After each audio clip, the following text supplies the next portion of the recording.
北京有個粉絲咧，佢係想用50萬買咗呢個配方，但係當時我真係拒絕咗佢。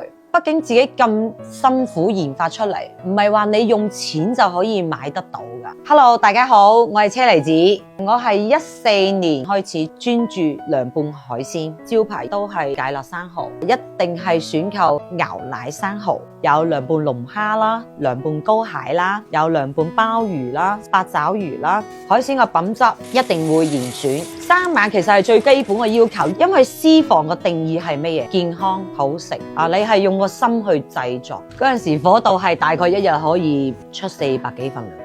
其實我哋嘅涼拌最關鍵就係嗰個醬汁偏鮮味，一直以嚟模仿嘅人都會好多嘅。